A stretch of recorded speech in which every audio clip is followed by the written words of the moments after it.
આપણને સૌને એવું કહેવાય ને કે દેશી રજવાડાઓને એકત્રિત કરી અને આ દેશને લોકશાહી તરફ લઈ જવામાં જેમનું બહુમૂલ્ય યોગદાન એવા સરદાર વલ્લભભાઈ પટેલની એ દિવ્ય પ્રતિમાનું અનાવરણ પૂજ્ય ભાઈશ્રી અને રમેશભાઈ ઓઝાના વરદ હસ્તે થઈ રહ્યું છે ત્યારે આપણે જ્યાં છીએ ત્યાં તાળીઓના નાદથી એને આપણે સૌ વધાવીએ છીએ અને પૂજ્ય ભાઈશ્રીના વરદ હસ્તે સાથે પૂજ્ય રઘુરામ બાપુ સહિત સૌ જોડાશે વિનંતી છે પૂજ્ય ભાઈશ્રીના વરદ અનુભવીએ છીએ અને આપણને સૌને આનંદ થાય છે કે આજ આપણા ગામની અંદર હજી એકવાર કહેવા દઉં કે અમે નમીએ છીએ સરદાર તમને, અમે નમીએ છીએ સરદાર તમને, તમારી એ દિવ્ય તેજસ્વીતાને નમીએ છીએ સરદાર, અમે નમીએ છીએ તમને.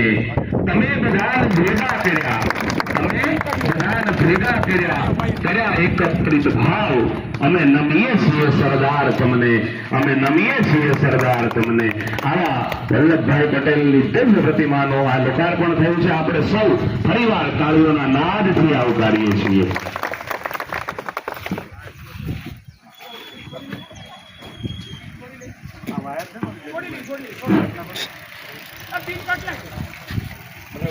સીધો ઘા ન કરે કે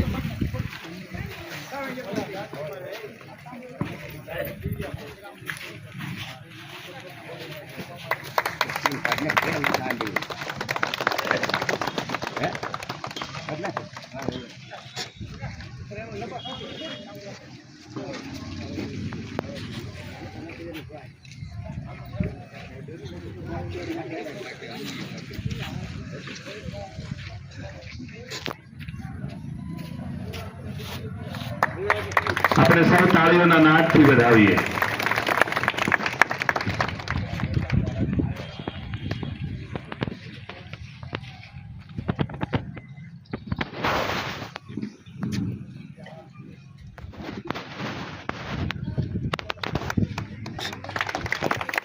આપણે સૌ એ દિવ્ય ક્ષણને આનંદ અને ગૌરવ સાથે વધાવીએ છીએ.